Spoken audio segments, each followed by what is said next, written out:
funny cause the rappers are posing as the gangsters while the government taking money as bonuses for bankers. In life you learn to close your eyes and hold your tongue, but together we will overcome. There's never been a chosen one. Okay, so day 11 just wrapped up. Daniel Bridges was the first one to take the stand today. So he worked at a bank, I think it was QDOS, and he said that he met Craig when Craig was working at BDO Candles, and they'd reached out to Craig. He said that his bank had engaged Craig as a consultant to help with security. He said that Craig did IP penetration testing for them, sort of white hat penetration testing for them. He said that Craig had proposed a security system to them with a secure ledger similar to that of Bitcoin. It's pretty much an immutable ledger system that couldn't be altered as a security feature. And yeah, it just kind of backed up Craig's story as being this credible IT security expert and talking about Bitcoin concepts prior to the issuance of the Bitcoin white paper.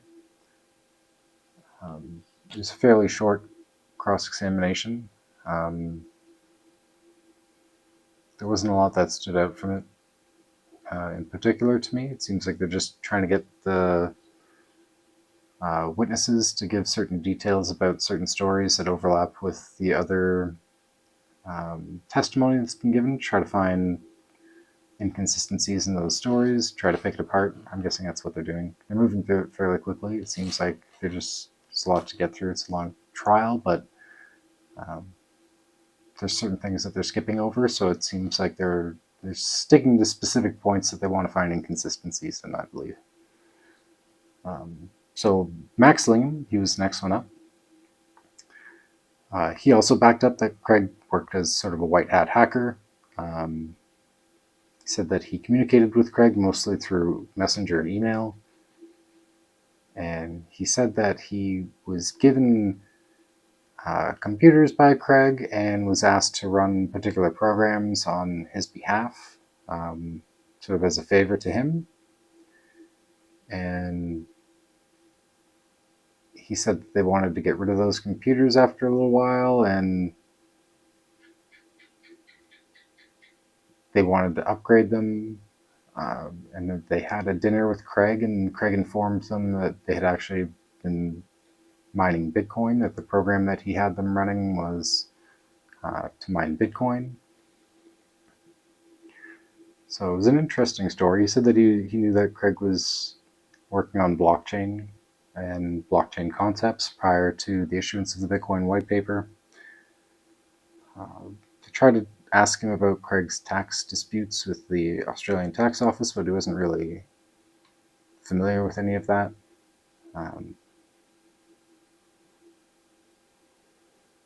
They asked him when he heard the name Satoshi for the first time, and yeah, like the other guy, they kind of went through his cross-examination very quickly.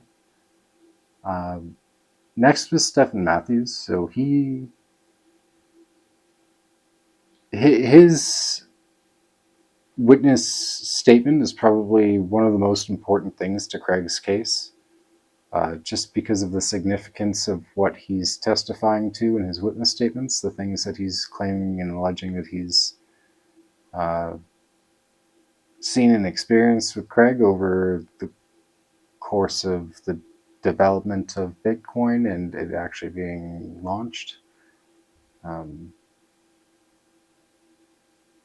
If you don't know the story of Stefan Matthews, he pretty much says that he was presented with the Bitcoin white paper before the Bitcoin white paper was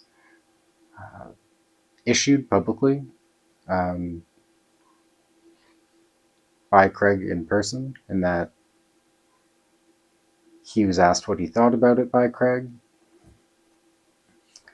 And he stated that he didn't want to be involved with it, but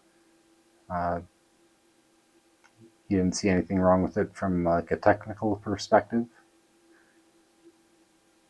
But they asked him quite a bit about his role at N-Chain currently and historically, but also they asked him quite a bit about Calvin Ayre. It seems like they want to bring up Calvin Ayre quite a bit into the trial.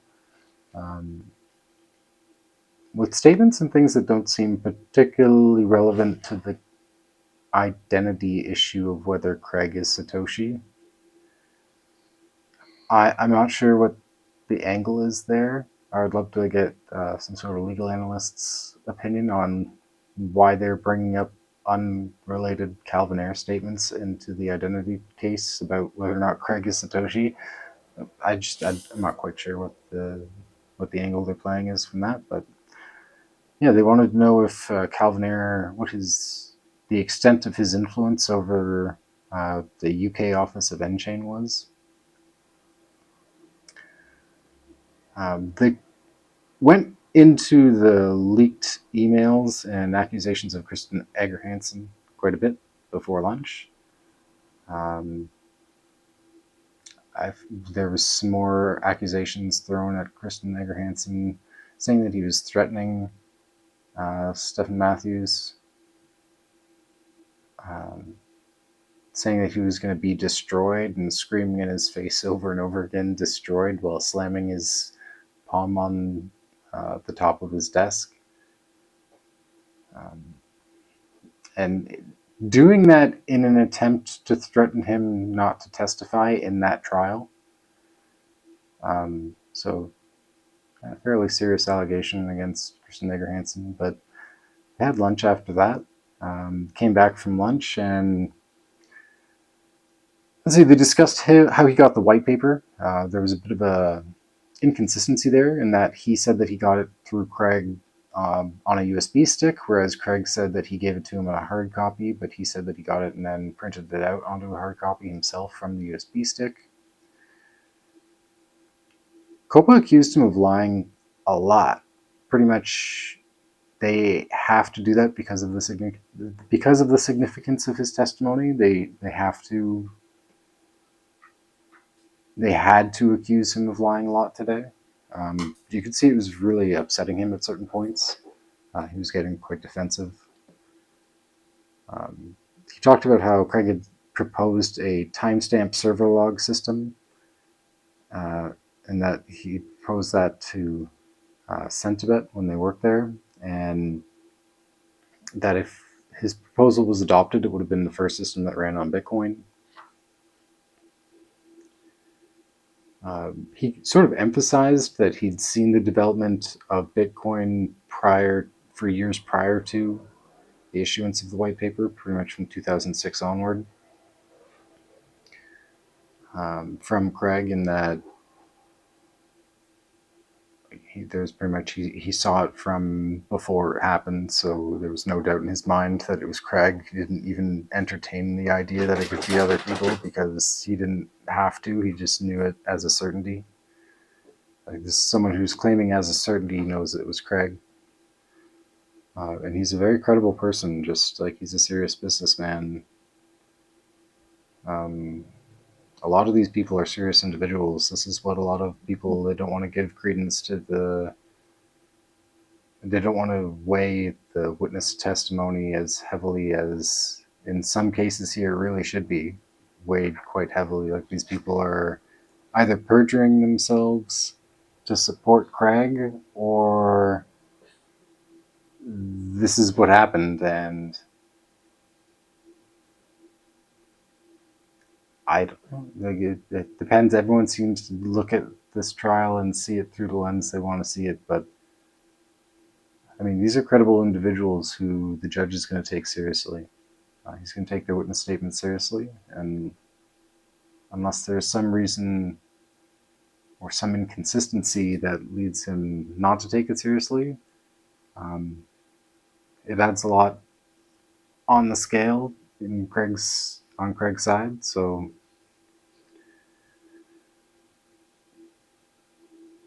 yeah, it backs up Craig's story quite a bit. But again, there were certain inconsistencies. He talked about how there was no plan, or he talked about how there was initially a plan to really announce Craig as Satoshi. That there would be some reveal at some point, an undetermined point in the future that they hadn't agreed on yet, that they would reveal that Craig was Satoshi. But this contradicts Craig's statements where he was saying he never had any interest in being revealed as Satoshi.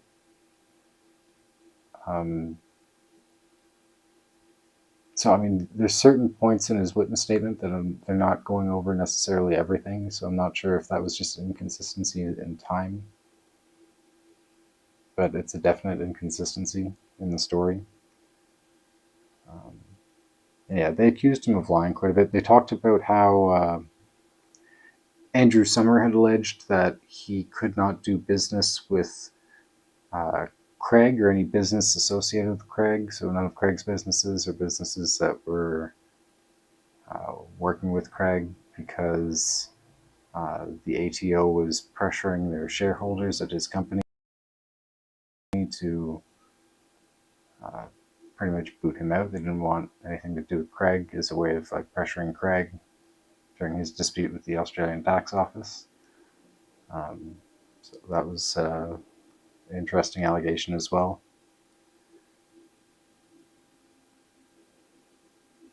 Yeah, what I said about COPA, Jonathan Hoff accusing him of lying, he said, like, these are just my memories. This is what happened. This is what I experienced. He said, his response to that was, those are false memories. And I could tell that struck a nerve with Stefan Matthews, because shortly after that, there was an exchange between the two where Jonathan Hoff said to Stefan Matthews, I'll beg your pardon. And Stefan Matthews chimed back really quickly, there'll be no pardon. And it almost seemed to defeat Jonathan Hoff. He looked kind of sad after that. It made me laugh, actually, just observing his reaction to that statement. It maybe just caught him off guard and threw off his flow of what he was going to move into next, but it definitely seemed to throw him off, and it made me laugh.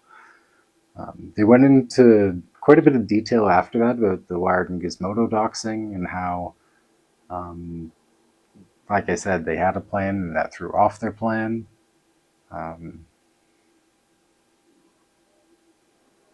But yeah, his cross-examination will continue tomorrow. So I'm interested to see what the rest of his cross-examination will hold. Like I said, it's something that COPA really needs to try to pick apart.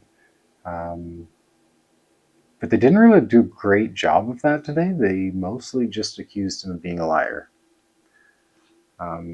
They don't have a great gotcha moment or something that they can make him look like he's not being truthful. So, I mean, I'm sure they're going to try to review the testimony that he gave today and find something to pry at about it, to pry at it from tomorrow, an angle to pry at it from tomorrow. Just generally, though, yeah, I feel like all this witness testimony is great, but there still needs to be a little bit something more from Craig's side that we haven't seen yet. Or he has to get those documents out of question. I know he gave the instructions last Friday to COPA's lawyers on how they could compile those documents, how to set up the environment to do that, but there was no mention of it today, and they did their housekeeping. So I'm not sure at what point that'll be addressed in the trial. I'm sure it's going to come up again soon. I'm looking forward to hearing that, but yeah, I don't know. Excited for tomorrow. Like, share, and subscribe.